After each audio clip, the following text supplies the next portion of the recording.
work with each of you to make sure it doesn't. Thank you. Our second question deals with downtown development and specifically Project Marvel. Project Marvel presents an unprecedented opportunity to transform San Antonio with new venues, infrastructure, and significant economic impact. For our industry, Project Marvel initiatives like the Convention Center expansion, improvements to the Alamo Dome are critical to San Antonio's ability to be competitive as a destination. Project Marvel is also essential to our ability to attract major events like the NCAA Final Four, large concerts, and conventions that drive economic activity. Other cities within Texas and beyond are working at the same time to increase their capacity and amenities that are offered by their tourism facility.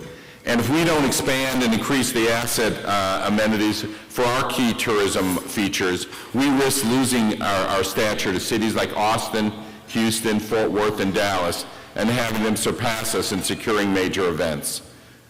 If we do lose those events, we lose millions of dollars in lost business, as well as the loss for countless other businesses that depend on tourism activity. It's important, and I would want to note that the funding for Project Marvel comes from primarily local hotel tax, which is a dedicated tax that can only be used to directly promote tourism in the hotel and convention industry. Our question today is, how critical to you are the components of Project Marvel, and are there any aspects of the plan that you do not support? And specifically, could you comment on the Convention Center expansion and the proposed Alamo Dome improvements as part of that initiative? Let me start out with Secretary Pablos. Project Marvel, other than the name, I think is a wonderful idea. And the Critter Bridge, I don't know if I like that footbridge. We'll worry about that, but look, do we need expanded convention facilities? Yes. Do we need an entertainment district? Absolutely. Arena? Yes. And we got to stop vilifying the Alamo Dome. That thing's delivered for us so many times over and over again. Just with Final Four, it delivered $400 million in economic impact. So yes, we have to double down on all that. We have to make sure that we find the right mechanism for funding. But as mayor, it's going to be my job to set the foundation, to lay the groundwork, to attract private investment as well. But look, we have to make sure that we continue to compete with other cities. They're eating our lunch. We have to make sure that we have those amenities, including our airport situation, down pat so that we can attract the best of the best here. We can do it. And you know, there isn't a better city for Final Four, for sporting events. We've got everything that it takes. And I want to work with Central. I want to work with every single one of you to make sure that happens. And so we'll put you to work because we got to get out there and sell San Antonio. Secretary Jones, your comments on Project Marvel and the Alamo Dome and the Convention Center expansion, and if there are any other aspects of that plan that you support or do not support. Yeah. So I think there's been this misconception that I do not support this project. I have just asked 3 very simple questions that I hear all the time, literally at every neighborhood association meeting that I go to. How much is it going to cost? Who's going to pay for it? And how is the city going to benefit? Okay. Answer to those questions so that Mrs. Martinez and Mr. Brown can understand how this is going to benefit them is really important. And I would argue, starting with the community benefit agreement to of understanding not only the Spurs Arena, but ultimately how all of this benefits our entire city is where we should start. People want to support, you know, anything that is good for San Antonio. I think they have to see it though, because when they see more of this and they say, well, traffic's already bad, I just had to pay $60 at that Alamo Dome parking for the event that also I can only go to once or twice a year, right? So I think part of this is how can we make sure that San Antonio, the city of San Antonio, gets a good deal, and we are making sure that we are cutting as many folks into this as possible, because again, this is a generational investment. How do we ensure as many of our small businesses are part of this as well? How can we negotiate to make sure people have a certain number of folks have a certain wage? These are all things that we should be also discussing and helping the people of San Antonio understand why this is a good thing. So look, I think it's important when we're also talking about this it's not just that development, but again, how can we think about what's happening at our airport to make sure that we are bringing in that type, because it's not just, the buildings and the structures themselves as to why we may be losing business to some of those other cities. So I think we have to think about this in the aggregate and make sure, again, the deal makes the most sense for San Antonio. So that's what I commit to doing, and I think that's what voters would expect. Let me follow up. You have an opportunity to clarify. Do you think that you, with those questions answered, could you be supportive of the Alamo Dome improvements and the convention center expansion? I'm going to be supportive of any good deal for San Antonio. You can do both. These are not mutually exclusive, right? You can fight for a good deal for San Antonio that also accomplishes these things that you described, but you have to be able to explain it to voters. It's their money, and that's how I think we have to be able to talk about, because part of this, and I look forward to working with this community to understand that, is, hey, if we don't do this, then these are the things that we lose out at. Right now, they're just kind of talking points. There actually hasn't been a significant amount of information presented to folks to truly understand that piece. So I look forward to the continued discussions and then understanding why, explaining to the voters how investments in one area are better for our economy than they would be someplace else. Thanks so much. Yep. May I have the opportunity as well to speak? Follow up. I think what's really important also as we talk about this is the infrastructure. Our firefighters need to have the facilities that they need in downtown, especially for big events like this. Our police department needs to be able to have that presence. So we also have to consider the public safety aspect of it. Right now, there really isn't that infrastructure, so that is not considered as part of this project. So what I would do is I would include public safety infrastructure as part of the project. Thank you. Our next question deals with education and the workforce, and both of you made thoughtful and kind remarks about the entire mechanism of making an event work, which includes every aspect of our workforce. 1 in 8 citizens in San Antonio work in the hospitality industry. And we find our employers now are competing harder and harder to get our quality employees and to retain our quality employees. This means higher wages, medical insurance, 401k contributions, often bus passes, sometimes complimentary meals, even free room nights in order to keep and attract new employees. I can also say that I surveyed my 70-member board of directors and asked how many of y'all started as entry-level employees in the hospitality industry. Every one of the 70 did. When we look at our SOLIF, the folks here, I don't think there's a single general manager who didn't start out bussing tables or cleaning rooms or working the front desk. So there are more opportunities. What I've learned over 25 years is the opportunity to proceed and to matriculate and to advance into an ownership or into a management position in the hospitality industry is greater than any industry I've become aware of. We also provide opportunities where no other opportunities exist often for folks who English may not be their first language, where they're new to the country, they're new to the workforce, and we provide a welcoming opportunity. If you are elected mayor, please share with us how would you help us to promote the positive image of hospitality as a career to San Antonio residents? Let me start out with Secretary Pablos. You have 1 minute. So, the other day we were at a debate, I can't even remember, we've had so many, but one of the moderators actually chastised me for promoting our industry, for saying that I want to promote this industry. And she said, why would you want to promote low-wage, low-skilled jobs? And what I said to her is like, look, we've all started at the very bottom. This industry provides an opportunity for us to grow into managerial positions and, most importantly, entrepreneurship. So this whole issue of this being low wage, low skill, and that we can't really invest in this, I think is ridiculous. We have to support the entire industry and support that upward process for everybody, because you're right, I started out washing dishes, and I became Secretary of State. I'm an attorney, and everybody here who is managing did the same thing. You can't manage a restaurant if you've never washed dishes. You can't manage a hotel if you've never cleaned rooms. So we have to support the entire industry, and I will do that.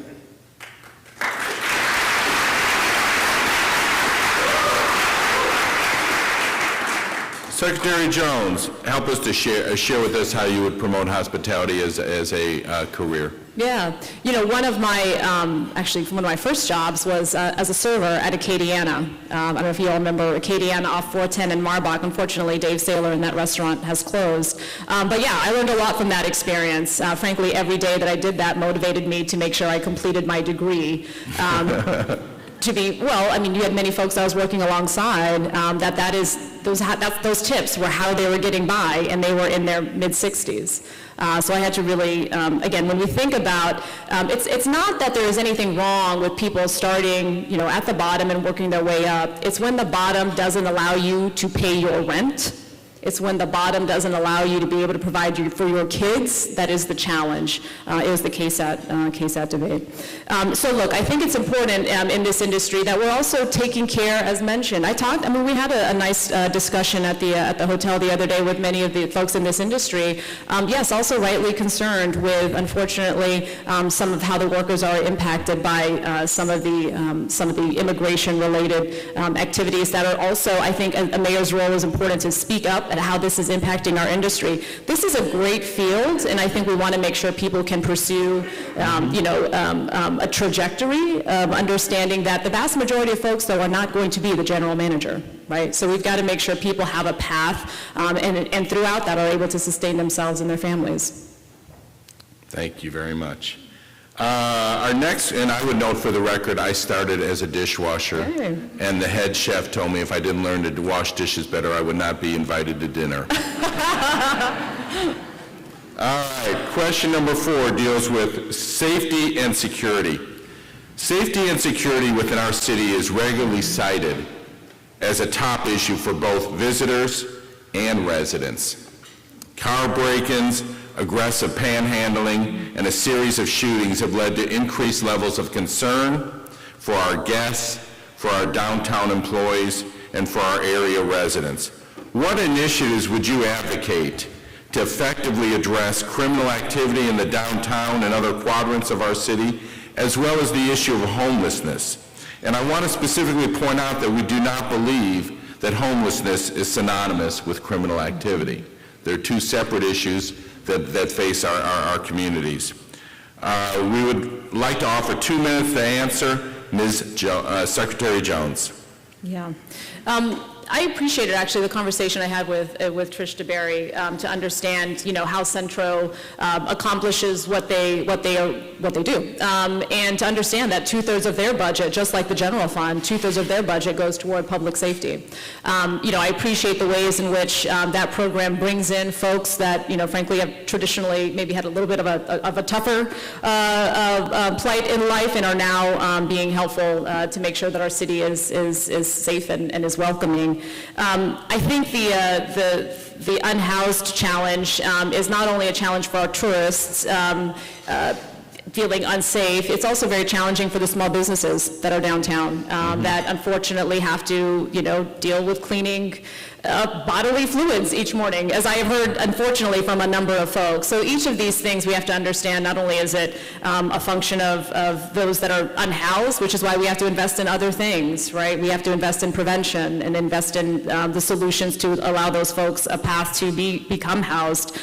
In terms of criminal activity, I think it's really important we invest in technological solutions that would allow us to have better warning of what's going on there, as well as ensure that we've got sufficient law enforcement. I've been very clear that when we think about our budget, even though we're entering into a fiscally challenging environment, that we fund those no-fail missions. And again, it's critical not only for the folks that are living downtown, but also for the safety of our tourists and of the businesses that are there. So that's how we focus on it. Thank you. Secretary Pablos, your comments on addressing criminal activity, addressing homelessness as two major concerns. Yeah, look, it boils down to enforcement. And for whatever reason, we haven't wanted to enforce. The rules are there, the laws are there, but we're not enforcing. And it's not a lack of compassion when we say that we have to enforce the rules, especially panhandling and all that. We just have to do it. We have to do it. We have to take care of what we need to take care of so that we can make our city attractive not only to investment but to visitors. And what's happening right now is that we're not enforcing. I'm happy to have the endorsement of our Police Officers Association. Thank you, Adrian, very much for that endorsement. I want to work with our police officers to make sure that they also have the backing of our community so they can go do those things that sometimes are unpopular. But this isn't about popularity. This is about making sure that we have a presentable city, presentable downtown, and when people are afraid to come to downtown, then it's a losing proposition. We lost 4 tourists last summer. Right here, right around here. We can't do that. So I want to work with our police officers, our firefighters, EMS, give them the budget that they need, not the one that we say, the one that they need, so they can help you, help us accomplish this very difficult task. For some reason, we haven't gotten there. But under my administration, we'll get there because we're going to be able to enforce and also fund what is needed to be able to have a great city. Thank you.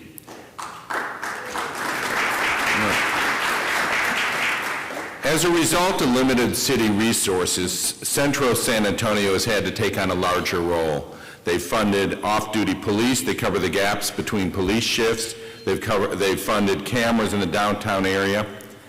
But the funding crisis also applies to the city, as both of you mentioned. There's an impending city budget deficit. And what priority will you be able to, your administration, give to funding safety? And how will you decide what is the appropriate share for Centro and what's the appropriate share and role for the city? Let me start out with Secretary Pablos. Well, Centro is doing a great job. Technically, Centro shouldn't even exist because it should be the city who takes care of all those things that Centro is taking care of, and yet we're outsourcing that to the private sector. So if we are going to play that way, then we need to also help Centro take care of what the city is not taking care of.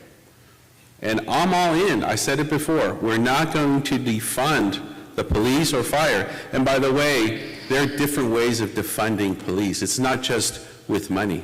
It's by taking away obligations and other things. So defunding the police is a real thing, and we're not going to do it under my administration. I'm going to work with Eric to look at that budget deficit and get over that, but make sure that police and fire are off limits. And in addition to cuts that are going to be needed, I want to work on the top line. How about bringing in new tax revenue without taxing us anymore? And that requires bringing in visitors here that are going to spend money here, bringing investment here. So I will be working on that, and I have the experience, proven experience, in bringing in investment to communities. I did it for the state of Texas. I can do it here. Thank you. Secretary Jones, and let me ask the audience, let's hold off on our applause till the end, if we can. Secretary Jones, could you comment on your views on public safety and how to balance that role between Centro and the city with the budget deficit at the city? Yeah, I think it's really important that we have local law enforcement focused on addressing the most violent crimes in our community. I do not believe local law enforcement should be used as ICE agents in our community. I'm the only one up here that has said that. Okay? I think it's really important if they are doing those things that aren't focused, again, on keeping us safe, addressing the violent crimes, then we are more susceptible to those. There aren't extra police somewhere, right, ready to just come in and fill those gaps. So we need folks focused on the violent crimes that are impacting our community. When it comes to Centro, though, one of the things I'm really excited about is implementing some of the other things that they've discussed, right? The goal, as I understand now, obviously this is going to be modified based on some of the other projects, but the goal is to go to 25,000 folks downtown. We're only at 12,500. Great, let's make sure we've got a diversity of housing that supports folks that are high wages as well as those working valet at Hotel Valencia. They want to make sure that 75% of the storefronts downtown are local small businesses. Great, let's do that. Right, this really gets back to kind of how do we understand what contributes to public safety concerns, and that's when people don't have a living, sufficient wages to take care of themselves. So let's cut people in. Let's create the plan that brings more of our small businesses downtown. I mean, the other part of that is making sure our basic services are within 2 miles. Great. Let's work on those types of things. So it's not just the public safety aspect of it. There's a number of other things that Central Plan is driving forward on, and I look forward to leading on that as well. Thank you so much. Our next question is about construction challenges. I would like to note, and Michelle would like to note, it took her 45 minutes to get here to the seminar. And she lives 2 miles away, right? She was 2 miles away. And I drove in the night before to avoid that problem. With the growth of our city, it presents opportunities, but it also presents this challenge with regard to traffic. How would you hold construction contractors accountable to the city, and what other measures would you use to try to address the issue of being able to get across from one part of the city to another part of the city? Let me start out with Secretary Jones. Yeah. Well, when I think about, the construction, the delays, I mean, that's really tough, as I've heard from many small businesses, the challenges that they have with keeping their doors open because of the delayed construction. And we were just at the Kimpton. As I understand, they lose $1 million a month because of that construction right in front. So it's important, I think, first and foremost, that we as a city and the city staff are really thinking about how much money are we losing as a result of these things not being done on time, right? And so the intent there is then to minimize that, to ensure that those businesses can be open and be operating at a level that is at maximum capacity. I think it's also important when we're thinking about mobility, though, yeah, we think about what is that guided in part by that central plan. If you want to double the number of people that are going to live downtown, that can't be double the number of cars, right? So what does that mean for VIA? And maybe they're not all the same size buses that they are now. What are those micro mobility options? And certainly, where are some parts of our downtown that are going to go straight to, to carless, right? We have to be bold in that way. I think that's what visitors, and they come from other parts of the country, are looking at, expecting at, and frankly, that also is just going to make sense given the infrastructure that we have downtown. So I think we can do all of those at the same time that we're also looking at, supporting, again, those micro-mobility options that are good not only for tourists getting around, but also are the expectations of people that are coming to live and want to live in an urban core for exactly those kinds of benefits. Thank you. Secretary Pavlos, your thoughts about infrastructure and the challenges it presents to transportation and getting across town, and what mobility projects would you suggest? Yeah, rather than just offering observations, let me offer some solutions, very practical solutions. First, we got to stop giving contracts to low bidders only. We can't go there. We have to make sure that the people who are bidding on these contracts can actually get the work done. We have to stop scapegoating underground utilities and things that we didn't know were there and all that. Those are just excuses for not finishing contracts on time. We actually have to get tough on our contracts themselves. I will work with our city attorney to make sure that we have bulletproof contracts that hold contractors' feet to the fire. And then we have to work with development services and construction, our city management team, to make sure that we give them the tools they need to become more effective and efficient, because right now, as we can see downtown, there's no efficiency and there is a lack of effectiveness. I call it insensitive street construction. We go fix streets, repair streets. Pete, you've had construction in front of your restaurant for 3 years. Insensitive. We can't do that, because what that is doing is just frustrating our small businesses, our hotels, everything, attractions here in town. We saw what happened with Final Four, the money that was wasted, covering streets and tearing them back up on our dime. So we can't do that anymore, and I will make sure that I offer very practical and pragmatic solutions like this example that I just gave you. Thank you. That concludes our set questions. At this time, I'd like to take questions from the audience for each candidate. Each candidate has 1 minute to answer. Is there a question from the audience that we have planted for Secretary Pavlos? Oh, one.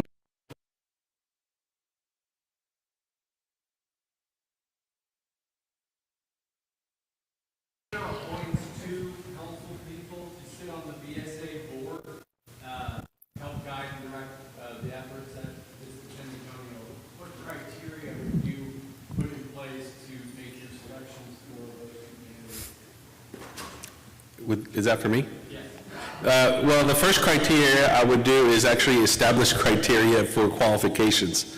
We have to make sure that whenever we're appointing individuals, citizens to these boards and commissions, that we have minimum standards, that we have standards that allow us to ensure that the individuals are qualified, that they understand the industry, hopefully that they're part of the industry, or at least they've been in the industry, because there's absolutely no way that someone without business experience can empathize with the industry because they don't know how it works. They don't know the inner workings. So the first thing I would do is make sure they're qualified.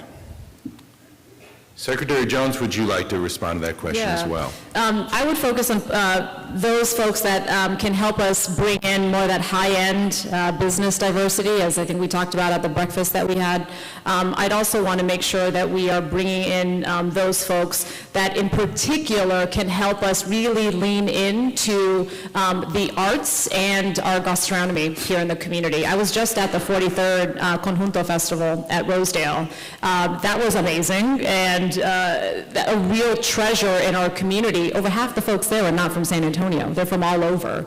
And so as we think about those really kind of niche things that we have in our community, those are excellent opportunities to make sure that we are bringing them to San Antonio, not just during Fiesta, but also making sure that we extend kind of the length of those visits, right? I think when we talked at the breakfast, the length of the average visit right now is about 2.4 days. How can we get that closer to 3.5, 4? And I think you do that with those kind of niche experiences that really lean into, again, our gastronomy, City of Gastronomy, as well as those more localized things that people really want to appreciate when they come to our city and that are unique to San Antonio. Thank you. Is there a random question from the audience for Secretary Jones that we might have planted? True, false. Kidding.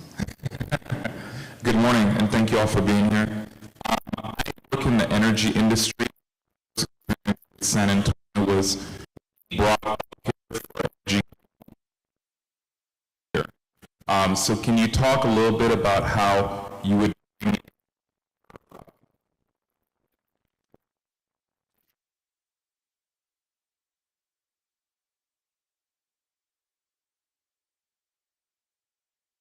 a lot of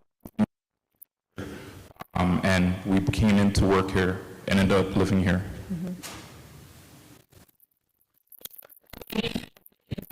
I'd welcome kind of, if there's an understanding of what particular is looking for, but I think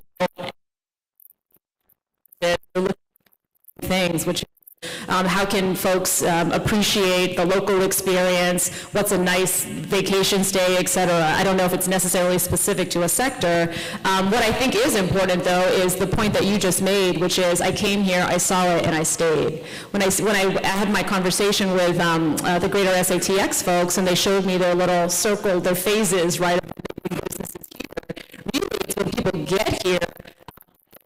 So, as Mary, we were talking earlier about, hey, what's your role in this? My role is to help make sure we get to that phase, because as they said, once we're bringing corporations here and we're in that last phase of now they come visit, they stay. So I think that's an important piece, not only of what you just described, but also making sure that when we land them, we are thinking also about those local negotiated contracts, agreements rather, that would allow for additional business beyond the presence that they're bringing. Thank you. Secretary Pavlos, would you like to respond as well? Sure. Look, it's important to work in tandem in attracting new investment and attracting visitors. But look, the other day we were asked how we would use the budget money and all that, and one of the things I failed to say, and I'd like to say it today, is I want to work on a beautification project, spending money and cleaning up our city. Because especially in downtown, this is the first place many visitors get to see. This is the impression they get of us. And cleaning up our city, citywide, all 10 districts, should be a top priority. We need to spend money cleaning up trash, cleaning up weeds. Look at, some of these roads have trash all over them. Let's take pride in our city. And I know it's going to need money to do that, and I want to be able to segregate funds to be able to clean up, get our community involved, and initiate a process of thinking with pride about our city. You see trash, pick it up. You see weeds, pull them, take care of all that. We have to do that downtown.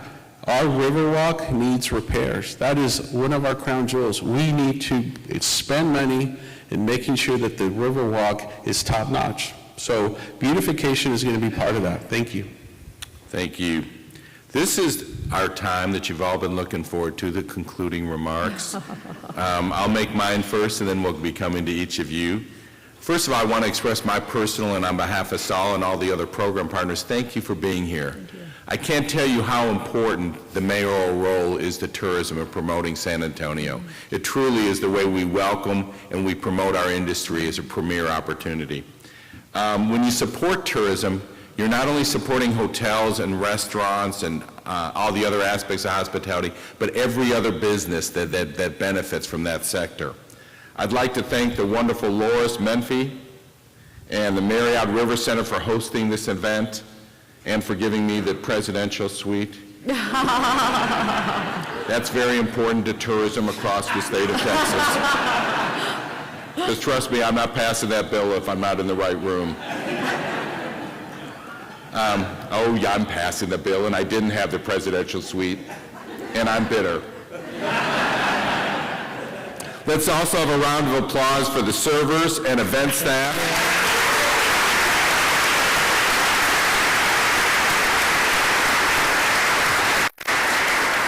They truly made this event possible. I like to say no at the bottom in our industry. They may start at the beginning, they may start at the entry, but we are all at the same level. Thank you to our friends at Encore for providing the audio-visual support and for your sponsorship of this event. I'd like to thank Visit San Antonio and Mario.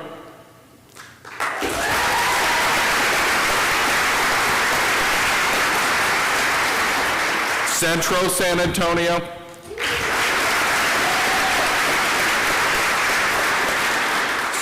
San Antonio Hotel and Lodging Association, or as we say, SALA. And take a moment to say, does Michelle not do an incredible job here for this association?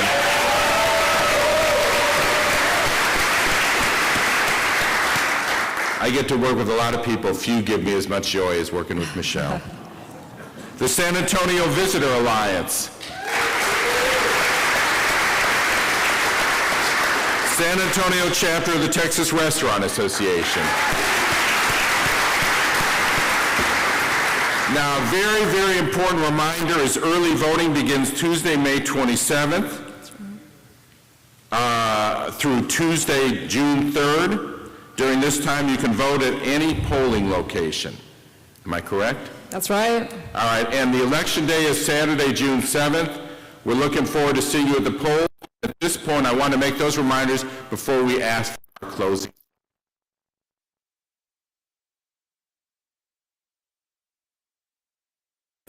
Well, first of all, thank you. It's so good to see so many friends. I'm one of you. I've seen it, I've lived it, I know it. And so now I want to translate that into a leadership position that can actually make a difference.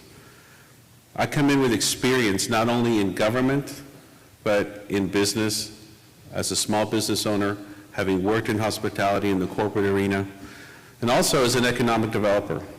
I've been doing economic development for 25 years. I've developed hotels right for, 2 blocks from here. So I understand what is needed. I understand our community. And I also understand the tourists that we need to be attracting, the visitors that we need to go out and get. So I will provide that support that you need, and I ask you for your vote. Thank you.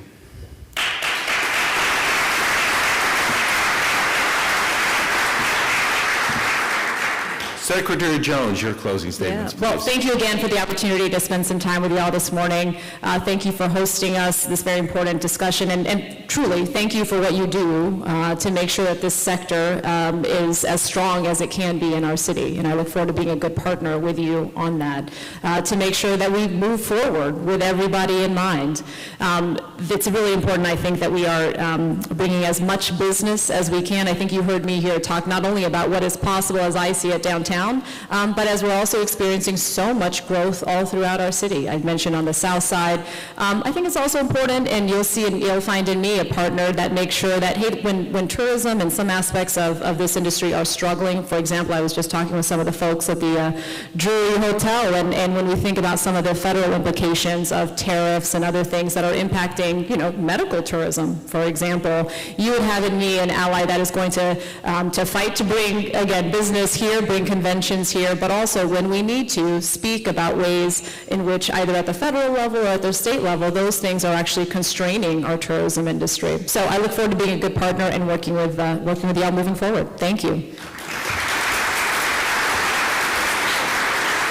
And now probably one of our most important thank you. First of all, let's recognize both candidates.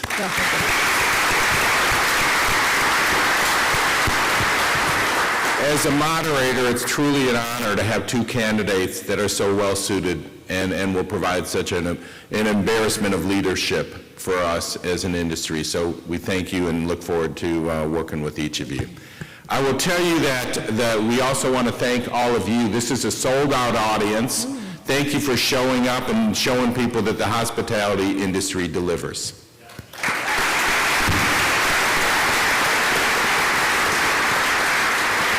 And the candidates may, if they have time, stay around for a few minutes to visit with each of you. If you have a moment, they may have other appointments they need to go to. Their schedules are pretty tight, but this adjourns our meeting. Thank you so much.